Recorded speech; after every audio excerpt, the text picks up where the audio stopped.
The massive alien warship appeared above Earth like a dark moon blotting out the stars. Commander Jotrek of the Kethzar Dominion stood on the bridge of his flagship, looking down at the small blue planet with something close to pity. His empire had conquered 847 star systems over 10,000 years. This would be the easiest victory yet. Sir, we have completed our scans of their orbital defenses, his tactical officer reported, mandibles clicking in what passed for amusement among his species. They have no proper warships, only mining vessels and cargo haulers. Their technology is at least 3 centuries behind our oldest client species. Jotrek nodded his massive head, the bioluminescent patterns on his carapace shifting to indicate satisfaction. The humans had only just begun reaching their neighboring planets when his scouts found them 5 years ago. They possessed no faster-than-light travel, no energy shields, no plasma weapons. They were children playing with chemical rockets and primitive nuclear devices. Open a channel to their leadership, Jotrek commanded. On Earth, in the hastily assembled war room beneath Geneva, Fleet Admiral Sarah Chen watched the alien's face appear on every screen. The translation software struggled with the clicking sounds, but the message came through clearly enough. Humans of Earth, the alien commander began, his voice resonating with the confidence of 10 millennia of conquest. I am Commander Jotrek of the Kethzar Dominion. Your world has been selected for incorporation into our empire. You will surrender all military assets immediately. You will provide coordinates for your centers of government. You will submit to our authority. Resistance is not merely futile, it is foolish. We have destroyed species far more advanced than yours. You have 48 hours to respond. The screen went dark. Sarah looked around the room at the assembled leaders of Earth's united government. The unification had happened only 3 months ago, when the alien ships first appeared at the edge of the solar system. Nothing united humanity quite like a common enemy. What are our options? The Secretary General asked, though everyone in the room already knew the answer. We have none, Sarah said flatly. She pulled up a holographic display showing Earth's orbital assets. We have the Rust Bucket Fleet, 200 decommissioned mining vessels that we've been frantically trying to weaponize. We have nuclear missiles that their shields will laugh at. We have chemical rockets that move like snails compared to their drives. On paper, we're dead. On paper? The Chinese representative asked, catching the emphasis. Sarah allowed herself a thin smile. On paper, Commander Jotrek has already won. But paper doesn't fight wars, people do. And humans have one advantage. We don't know how we're supposed to lose. 47 hours later, Sarah stood on the bridge of the mining ship Beijing Hauler, now designated as the flagship of Earth's defense fleet. Around her, 200 retrofitted vessels moved into position. Each one had been a workhorse of humanity's asteroid mining operations. They had thick hulls designed to withstand impacts from space debris. They had powerful engines built to haul millions of tons of ore. They had industrial equipment that could crack open asteroids and process their contents. None of them were warships. All of them were crewed by volunteers who knew they were probably going to die. Admiral, the Dominion fleet is moving into attack formation, her tactical officer reported. Lieutenant Marcus Webb was only 23 years old. He'd been a cargo pilot before the aliens arrived. Now he was coordinating the defense of humanity. Good, Sarah said. That means they're predictable. Helm, execute dispersal pattern Delta. The mining ships scattered like seeds in the wind, breaking formation so completely that it looked like chaos. On Jotrek's flagship, alarms began chirping. The human vessels are breaking formation, the tactical officer reported. They appear to be retreating? No, wait. They're surrounding us. But their weapons range is fire demonstration strike on their largest population center, Jotrek ordered. And this farce. The Dominion warship's main cannon began charging. Energy readings spiked. On Earth, billions of people looked up at the sky knowing death was coming. Sarah pressed a button. All ships release cargo now. Throughout the fleet, 200 cargo holds opened simultaneously. The holds had been filled over the past 48 hours with refined iron pellets, steel ball bearings, titanium fragments, and chunks of processed ore. Millions of tons of material that humanity had planned to use for construction projects. Now it became a weapon, the debris spread outward in carefully calculated trajectories. The mining ships had been positioned using the same navigational computers that calculated optimal ore extraction patterns from asteroid fields. The pellets and fragments began accelerating. Pulled by Earth's gravity, pushed by small thruster packages, spreading into a three-dimensional cloud of metal. "Sir, we're detecting debris in our engagement zone," the Dominion tactical officer reported. "Adjusting shields to—" The first pellets hit at 8 kilometers per second. The Dominion shields flickered to life, detecting the threat. But the shield computers had been programmed over 10,000 years to recognize weapons. Energy beams, missiles, plasma bolts, nuclear warheads. They calculated power requirements based on threat assessment. Nobody had programmed them to recognize ball bearings as weapons. The shields tried to stop everything. They failed. There was simply too much material moving too fast. Millions of impacts in seconds. The shields overloaded. Gaps appeared. A chunk of titanium ore, no bigger than a human fist, punched through the shield gap and struck the charging main cannon. The impact was negligible. The disruption to the energy buildup was catastrophic. The cannon exploded. Jotrek's flagship shuddered. Alarms screamed. The demonstration strike that was supposed to break humanity's will had instead crippled his primary weapon. "All ships, return fire," Jotrek roared.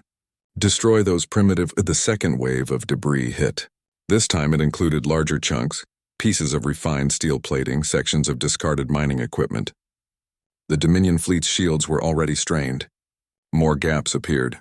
Sarah watched the displays light up with impact markers. "Helm, take us into the debris field. All ships, activate rail launchers." The mining vessels had been built with industrial rail launch systems designed to throw ore containers into processing facilities. Now those same systems began launching their payloads at Dominion ships. Not high-tech missiles. Just chunks of metal accelerated to enormous speeds by electromagnetic force. In the cold mathematics of physics, it didn't matter if the weapon was sophisticated. Mass times velocity equaled devastation. The Dominion's age of easy conquest had just ended, killed by mining equipment and the stubborn refusal of humanity to fight fair. Commander Jotrek stared at the damage reports with disbelief that bordered on shock. 3 of his capital ships were venting atmosphere. 7 more had sustained significant hull damage, all from debris and projectiles that moved slower than his own missiles. The humans were fighting with rocks and metal scraps like primitives clubbing each other with stones. And it was working. "Sir, recommend we increase our engagement range," his tactical officer suggested. "Their kinetic weapons are only effective at close distance. Our plasma cannons can strike from—" "No," Jotrek said firmly. His pride would not allow him to flee from mining ships. "Adjust shield frequencies to prioritize physical projectiles. Route additional power from secondary systems. Then advance and destroy them properly." The Dominion fleet moved forward in perfect formation, their shields now recalibrated. The next wave of human projectiles splashed harmlessly against the enhanced barriers. Jotrek felt satisfaction return. There. That was how a proper military dealt with primitive tactics. On the Beijing hauler, alarms screamed as Dominion plasma fire lit up the darkness. Sarah gripped her command chair as a bolt passed close enough to superheat their hull plating. The mining ship shuddered but held together. "They've adapted their shields," Marcus reported. "Kinetic attacks are no longer effective." "Good," Sarah said. "That means they're using more power on shields and less on weapons. How much time do we have before they close to effective firing range?" 90 seconds, and more than enough. All ships pattern Sierra. Activate mining charges on my mark. Throughout the fleet, crews prepared the tools that had carved apart asteroids for 2 centuries. Mining charges were sophisticated pieces of equipment designed to crack open rocks and expose valuable ores without destroying them. They used shaped nuclear explosions, tiny fusion reactions that could be calibrated with precision. Humanity had spent 48 hours recalibrating them for war. "Mark," Sarah said calmly. 40 mining vessels launched their charges. The devices weren't aimed at Dominion ships directly. Instead, they detonated in a carefully coordinated pattern between the 2 fleets. The fusion reactions created something that hadn't existed in the vacuum of space a moment before. Superheated plasma expanding in controlled directions. The exact same plasma that Dominion weapons used. Jotrek watched his tactical display light up with energy signatures. For a moment, he thought the humans had somehow stolen plasma cannon technology. Then he realized what they'd actually done. They'd turned mining equipment into plasma generators. The expanding clouds of fusion-heated matter washed over his fleet. Shields flared bright, absorbing the energy. Power levels dropped across the fleet as every ship diverted resources to defensive systems. Weapon charging cycles slowed.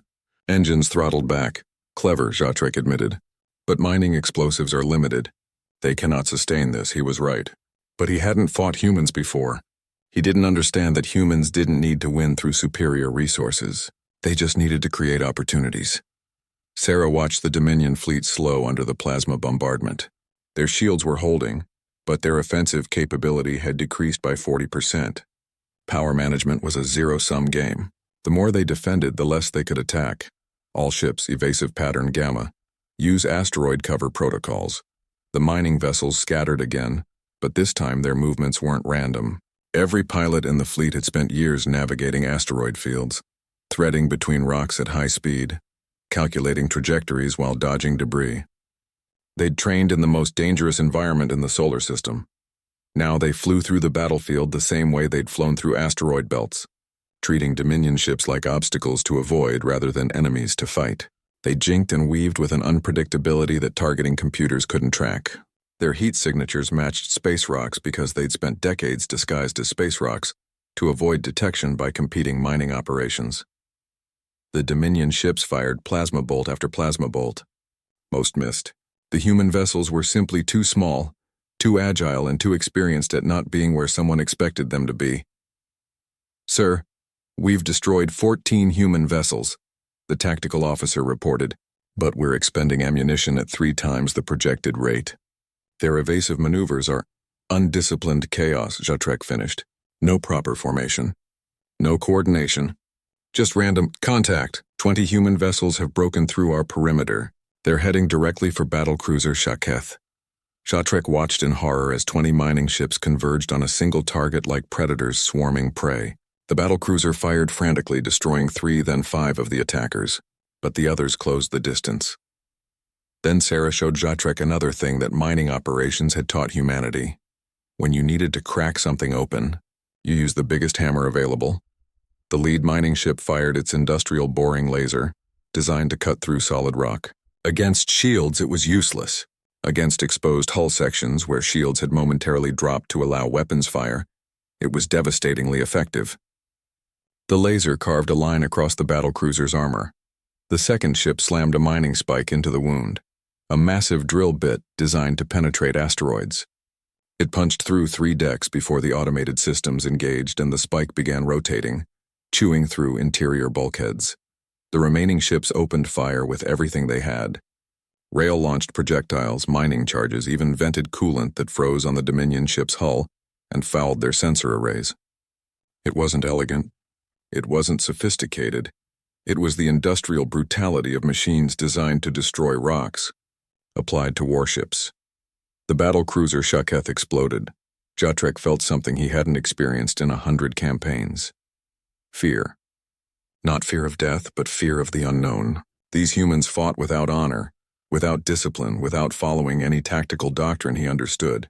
They used tools instead of weapons. They targeted opportunities instead of following battle plans. They adapted faster than his officers could respond. "Pull back to defensive formation," he ordered. "Send a priority message to the Dominion Admiralty. Request immediate reinforcements." Sarah watched the alien fleet withdraw to a higher orbit. They'd lost 40 of their 200 ships.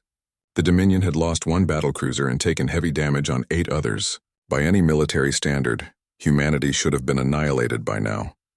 But humans didn't follow military standards. They followed what worked. "Admiral, we're receiving a transmission from Earth," Marcus said. "Every civilian ship in the solar system is volunteering for retrofit. Freighters, colony transports, survey vessels. They're all coming." Sarah allowed herself a genuine smile. The Dominion wanted a military confrontation. Humanity was going to give them an industrial accident on a cosmic scale. "Tell them to bring every piece of equipment they have," she said. "If it can move, haul, cut, drill, or explode, we need it. Commander Jotrek thinks he's fighting Earth's military." She looked at the star field where more Dominion ships would soon arrive. "He's about to discover he's fighting Earth's entire civilization. And we're all miners, haulers, and builders who are really, really good at breaking things." The Dominion reinforcement fleet arrived 3 weeks later with 500 warships, enough firepower to crack a planet's crust.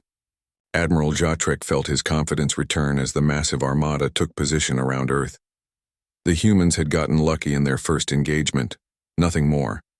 No amount of improvisation could stand against proper military might. Then his tactical officer gave him the count. Sir, we're detecting 2,000 human vessels in defensive positions. Most appear to be unarmed civilian craft. Jotrek studied the display with confusion.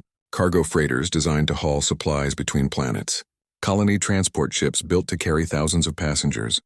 Survey vessels meant for mapping asteroid fields. And yes, the remaining mining ships from the first battle. Battered but still functional. They've brought their entire civilian fleet to fight us? Jotrek couldn't hide his contempt. They're throwing merchants and transport pilots against our warriors? It appears so, sir. Then we will show them the difference between soldiers and civilians. All ships advance in battle formation. Target the largest vessels first. Make them watch their transports die. The Dominion fleet moved forward like a steel wall. Shields at maximum, weapons charged. It was beautiful in its precision, the result of 10,000 years of military doctrine refined to perfection. Sarah watched from her new flagship, a converted ice hauler called Siberian Express. The original Beijing hauler had taken too much damage in the first fight. This vessel was older, slower, and had hull plating designed to withstand absolute zero temperatures.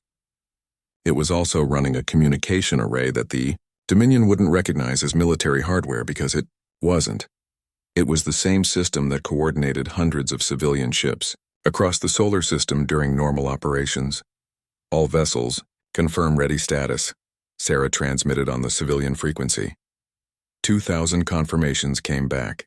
Ferry pilots who moved passengers between Mars and Earth. Cargo haulers who transported food and supplies. Ice miners from the outer system. Survey crew who mapped safe navigation routes. Not one of them was a trained combat pilot by Dominion standards. Every single one of them knew how to fly in formation with hundreds of other ships while navigating hazards. Execute Swarm Pattern Alpha, Sarah ordered. The human fleet exploded into motion. Not retreating.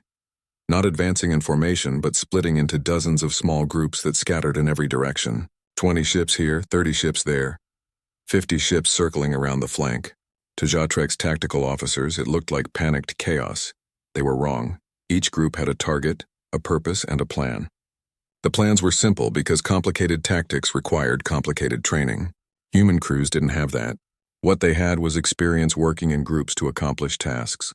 The first group of 30 freighters accelerated toward a Dominion destroyer. Point defense systems opened fire, destroying 5 ships before they closed the distance. The remaining 25 surrounded the destroyer like a school of fish enveloping a predator. They didn't fire weapons. They dumped cargo, thousands of tons of supplies, equipment, and raw materials ejected into space around the Dominion ship. Food containers, water tanks, construction materials, mining equipment. The debris cloud swallowed the destroyer, fouling its sensors, bouncing off its shields, creating a 3-dimensional cage of obstacles. The destroyer couldn't effectively target through the mess. Its shields couldn't drop to fire weapons without letting debris through. It was trapped in a cloud of humanity's industrial waste. Then the freighters began ramming, not with crews aboard. The pilots had evacuated to life pods seconds before impact, picked up by survey ships whose entire purpose was rapid recovery operations. The empty freighters, still running on automatic pilot, slammed into the destroyer one after another. Each impact was absorbed by shields. Each impact drained power. By the 10th collision, the shields flickered. By the 15th, they failed. The last 5 freighters struck bare hull. 2 million tons of cargo vessel traveling at combat speed did what no human weapon could. They crushed the destroyer through sheer momentum. This scene repeated across the battlefield. 40 different groups, 40 different targets, 40 variations of the same brutal theme. Use numbers, use mass, use the fact that humanity had more ships than the Dominion had weapons to fire. Sir, we've lost 18 vessels, the tactical officer reported to Jotrek. The humans are coordinating somehow, but we can't track their command structure. Every ship seems to operate independently, yet they're working together. Jotrek watched a colony transport accelerate toward his position. The massive ship designed to carry 5,000 colonists to Mars had been emptied and converted into a kinetic missile. His flagship's main cannons vaporized it 3,000 kilometers out. Then he saw 50 more colony ships approaching from different vectors. Full reverse. Get us out of their range. Too late. The colony ships weren't trying to ram his flagship. They were deploying their cargo. Modular habitat sections, life support pods, construction equipment, all the pieces that would have built a colony on a new world. Thousands of pieces scattered into space. Then the pieces exploded. Not nuclear explosions. Something simpler. Fuel tanks ruptured. Oxygen supplies ignited. Chemical reactions designed for habitat heating became improvised bombs. The humans had turned colony equipment into cluster munitions. Jotrek's flagship shuddered as its shields absorbed the cascading detonations. Power levels dropped to critical. Around him, the Dominion fleet was being pulled apart by merchant vessels and transport pilots who fought with freight containers and passenger pods. The survey ships were somehow the worst. They'd been designed to map asteroid fields, which meant they carried the most sophisticated tracking and prediction software in the human fleet. They couldn't fight, but they could tell other ships exactly where Dominion vessels would be in the next 30 seconds. Freighters used that information to dump cargo in the enemy's path. Colony ships used it to calculate ramming vectors. Mining vessels used it to place their charges with devastating precision.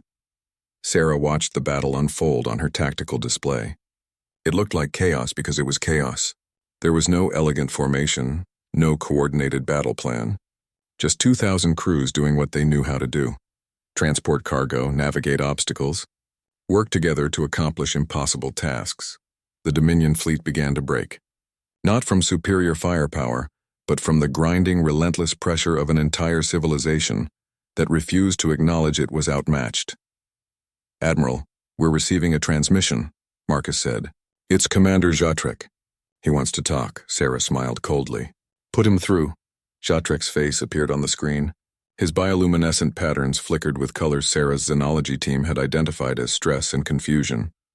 "Admiral Chen," he said, the translation software making his clicking sounds into human words. "This is not warfare. This is industrial barbarism." "You're right," Sarah agreed. "It's not warfare. It's a mining operation, a cargo delivery, and a construction project all happening at the same time. The fact that your ships are in the way is just an inconvenience we're working around. We have more ships, more warriors. This cannot continue." "Then leave," Sarah said simply.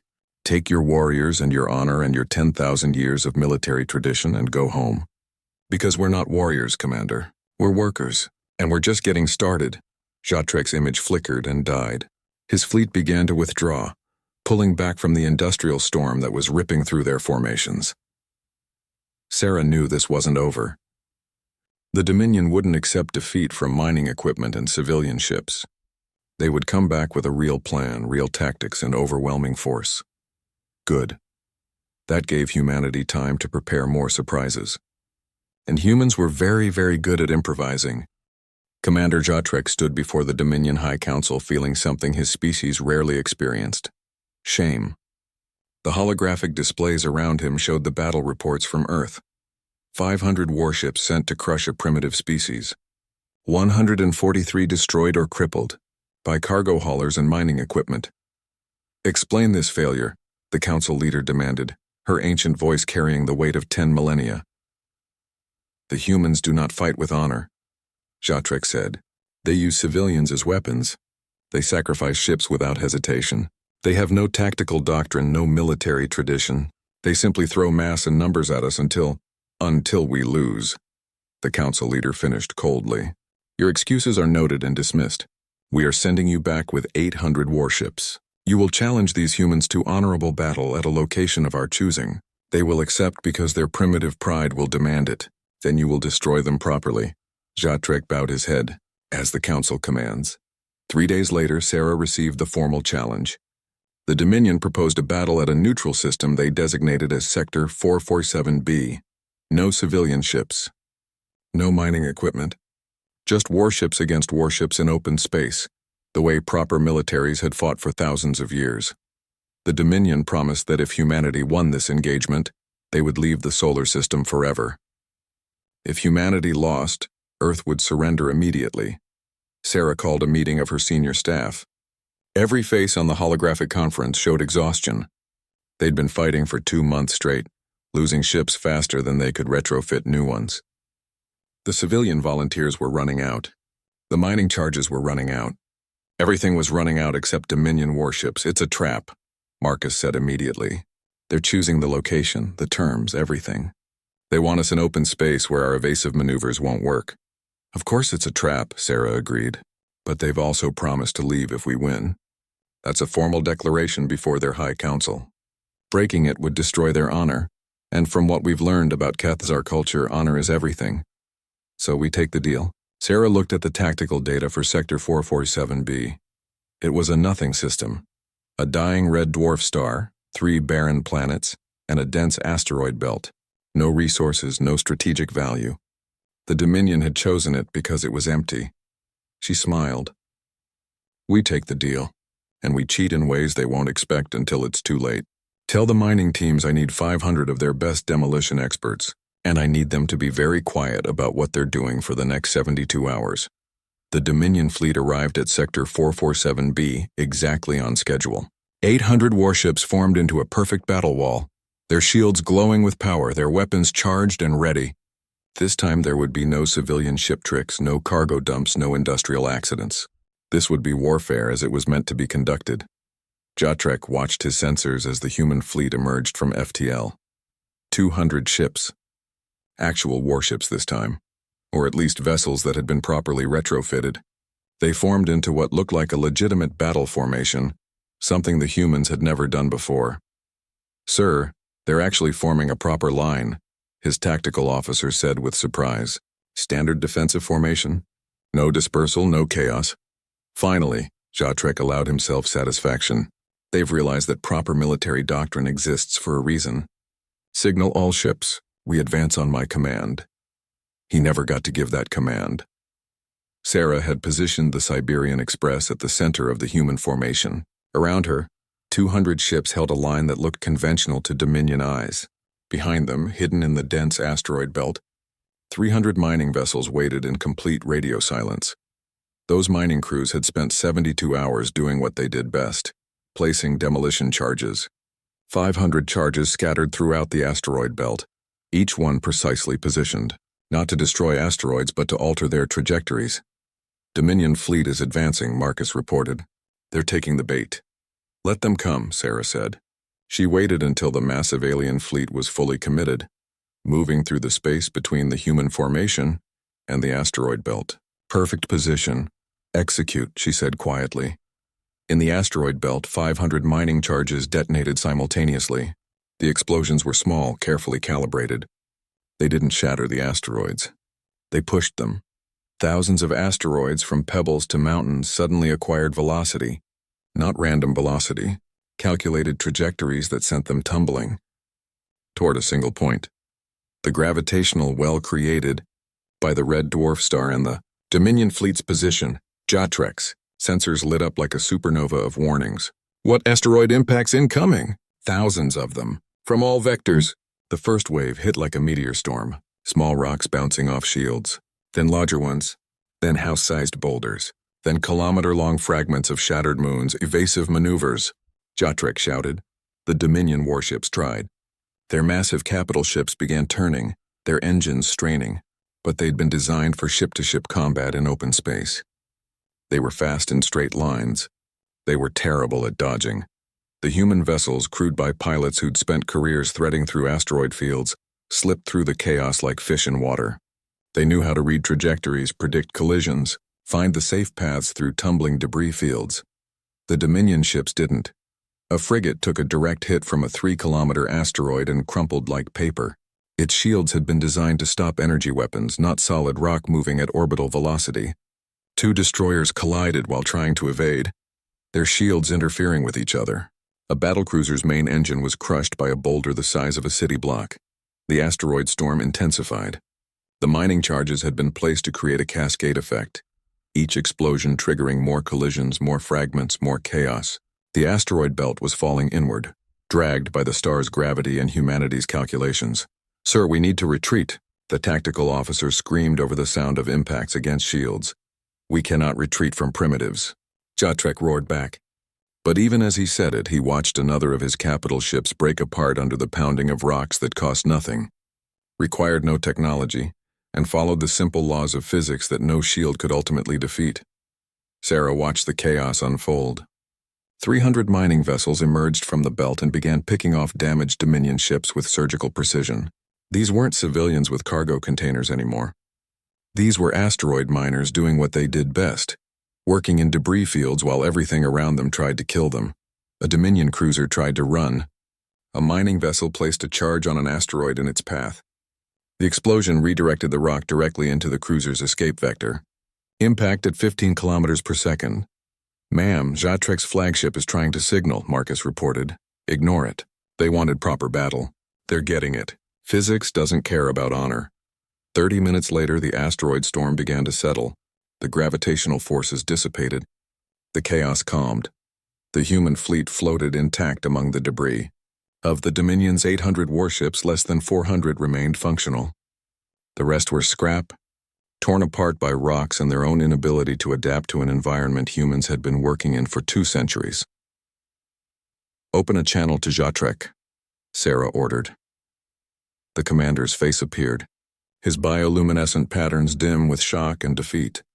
"You cheated," he said simply. "No," Sarah corrected. "We used the terrain. You chose this location because it was empty. We chose to fill it with physics.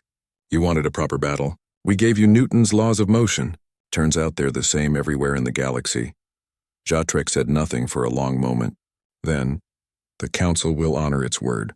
We will leave your system." "Good," Sarah said. "Because if you come back, we'll show you what else mining equipment can do." We've barely started improvising. The Dominion fleet jumped to FTL, leaving behind wreckage and the shattered pride of 10,000 years of military dominance. The humans stayed, floating among the asteroids like they belonged there, because they did. 6 months after the Battle of Sector 447B, Fleet Admiral Sarah Chen stood before the newly formed Galactic Council. The chamber was vast, filled with representatives from 43 species that had once been part of the Kethzar Dominion. Now they were free, their rebellion inspired by a single impossible fact. Humans with mining equipment had defeated the greatest military power in known space. The questions came rapid fire, translated through a dozen different languages. How did you defeat their shields? How did you coordinate without military communication protocols? How did you sacrifice so many ships without your crews mutinying? Sarah stood at the podium, looking out at the assembled aliens. Some were insectoid like the Kethzar. Others were crystalline beings that communicated through light patterns. A few were aquatic species in environment suits.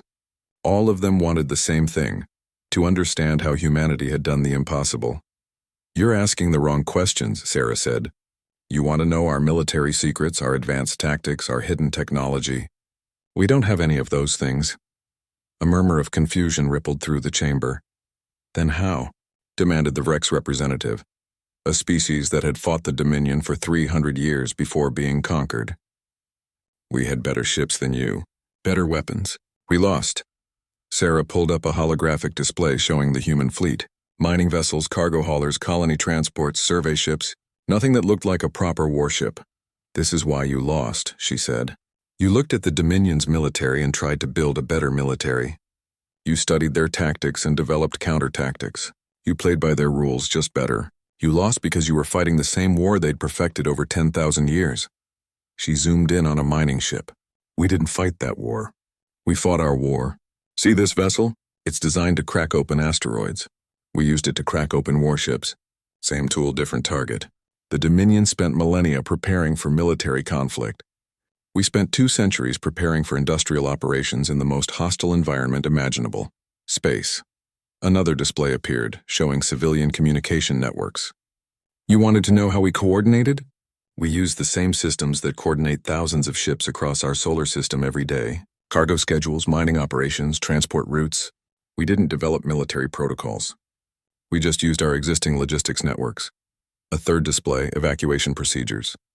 "You asked how we sacrificed ships without mutiny? We didn't sacrifice anything. Every ship that rammed a Dominion vessel was evacuated first. Our search and rescue protocols are designed to recover workers from industrial accidents across millions of kilometers. We just applied them to combat." The Vrex representative's translator clicked rapidly. "But your tactics had no honor, no structure, no—" "Exactly," Sarah interrupted. "The Dominion created rules for warfare over 10,000 years. Honor, formation, Proper engagement range. Acceptable losses. They built a box around how war should be conducted. Every species they conquered was inside that box with them. Some were better at box thinking than others, but everyone was playing the same game. She smiled. Humans never learned about the box. We had 6 weeks from first contact to open warfare. We didn't have time to develop military traditions or tactical doctrine. We just used what we had: industrial equipment, civilian ships, and 200 years of experience working in space. Sarah pulled up footage from the battles. Cargo containers used as weapons, colony ships ramming Dominion vessels, asteroids turned into kinetic missiles. Every species in this chamber separated civilian and military infrastructure. You had cargo ships and warships, mining vessels and combat vessels. When war came, you converted from one to the other. She pointed at the mining ship again. We never separated them. A mining ship is a warship. A cargo hauler is a troop transport. A colony transport is a kinetic missile. Everything has dual use because we never had the luxury of specialization. We were too busy surviving in space to develop single-purpose equipment. The chamber fell silent. The representatives looked at each other, understanding dawning on faces that were sometimes very alien to human eyes. "You're saying," the Vrex representative said slowly, "that your weakness became your strength." "No," Sarah corrected. "I'm saying we never saw it as weakness. The Dominion looked at our fleet and saw worthless mining equipment. We looked at our fleet and saw the tools that built our civilization. They dismissed us. We used everything we had. That's the difference." A crystalline representative flickered with colored light. Their translator rendering it as, "Your mining vessels performed better than our dedicated warships. Because your warships were designed to fight warships," Sarah explained. "Our mining vessels were designed to survive anything space could throw at them and still complete their mission. Radiation impacts, equipment failures, isolation. We built them tough because space doesn't care about your plans." Then we pointed them at the Dominion and discovered that warships, for all their sophistication, weren't as durable as civilian equipment built to work in asteroid fields. She pulled up the final display. Earth's shipyards, where new vessels were being constructed. "You're going to ask what we're building now. The answer is mining ships, cargo haulers, colony transports. We're labeling them as civilian vessels because that's what they are. But every species in this chamber now knows the truth." The chamber stayed silent. They did know. Humanity's civilian fleet was the most dangerous military force in the galaxy, specifically because it wasn't a military force. It was an entire civilization's industrial capacity that could be directed at any target. "We have a request," the Vrex representative said. "Our military advisors have studied your tactics. We want to hire human consultants to help us rebuild our defenses." Sarah shook her head. "You don't need consultants. You need engineers, miners, cargo pilots, people who think about problems practically, not militarily. We'll send them. But I'll warn you now. They're going to tell you to stop building warships and start building better mining vessels. They're going to suggest that your cargo fleet should be combat capable. They're going to blur the line between civilian and military until you can't tell the difference." "Good," the Vrex representative said. "That's exactly what we want." Other representatives began voicing similar requests. Within an hour, Sarah had agreements to send human engineers and pilots to 17 different species. Not as military advisors, as industrial consultants who just happened to know how to turn mining equipment into weapons. Later, Sarah stood alone on the observation deck of the station, looking out at the stars. The Dominion's client species had presented humanity with a gift, a recovered Kethzar warship fully functional. They wanted Earth to study it, reverse engineer the technology, maybe build proper warships. She'd refused, not because the technology wasn't valuable, but because accepting it meant accepting the Dominion's way of thinking. Specialized warships, military-focused design, the idea that warfare was separate from civilian life. Humanity had won by rejecting that separation. Their strength came from the fact that every ship, every tool, every person could shift from peaceful work to warfare and back again without changing their fundamental nature. Marcus found her there holding a data pad. "Ma'am, you need to see this. We just got a transmission from the outer colonies. 3 alien species contacted us asking about purchasing mining equipment." "Which models?" "The ones we used at Sector 447B. They're not saying they want them for mining." Sarah smiled. "Of course they're not. Sell them the equipment. Include full technical specifications and training programs.